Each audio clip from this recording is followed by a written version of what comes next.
ассалому алайкум биандагони гиромӣ. барномаи навбатии футболи осиё манзури шумост ва мо аз навгониҳои як ҳафтаи охири футболи тоҷикистону осиё ҳарф мезанем. дастаи наврасони то 16 солаи тоҷикистон таҳти роҳбарии раҳматулло фузайлов мусобиқаи байналмилалиро ба хотираи собиқ президенти ассотсиатсияи футболи ӯзбекистон мирабрур усмонов дар шаҳри тошканд бо 3 бохт ҷамъбаст кард. дар мусобиқаи мазкур ки аз 22 то 27 август баргузор гардид, дастаҳои наврасои тоҷикистон, ӯзбекистон, эрон ва ҷопон ширкат карданд.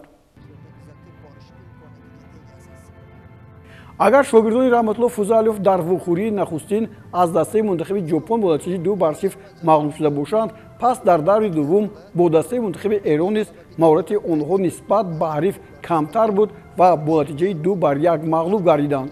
дар вохӯрии ҷамъбастии мусобиқаи байналмилалӣ дар шаҳри тошканд наврасони тоҷикистон боз маротибаи дигар мувоҷиҳи шикаст шуданд. дастаи мунтахаби ӯзбекистон ба дарвозаи онҳо 5 голи беҷавоб зада дар ҷамъбаст соҳиби ҷойи аввал гардид. дар ин вохӯрӣ шодиёр шодибоев дар дақиқаи 22, дилшод абдуллоев 23, лазизбек мирзоев 62, зикруллохон мухторов 78 ва абдулҳамид тургунбоев дар дақиқаи 83 тӯбҳоро ба самар расониданд. агар дар осиёи марказӣ ривоҷу равнақи футболбозони навраси тоҷикистонро хеле зиёд замзама карда ба истеъдодаш аҳсан хонда буданд, вале ин навбат ба қобилияти аз он қадар хуби футболбозони навраси кишвар мо тан додем ва намудор нашуд. албатта ин давраи озмоишии футболбозон барои ҳам иваз кардани дастаи мунтахаб барои раҳматулло фузайлов хоҳад буд, чун дар пеш бозиҳои интихобии чемпионати осиё онҳоро интизор аст.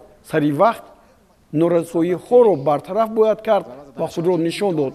дар раванди бозиҳо дастаи мунтахаби ӯзбекистон бо эрон мусовӣ 1-1 бозида японияро бо нишондоди 3-0 паси сар гузошт.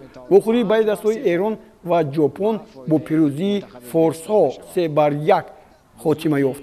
дар бозии интихобии ҷоми осиё 2023 мунтахаби наврасони тоҷикистон дар гурӯҳи H бозӣ мекунад. рақибони дастаи мо тимҳои наврасони афғонистон, тимори шарқӣ ва муғулистон хоҳанд буд. бозиҳои интихобӣ дар гурӯҳи H аз 5 то 9 октябр дар шаҳри душанбе гузаронида мешаванд.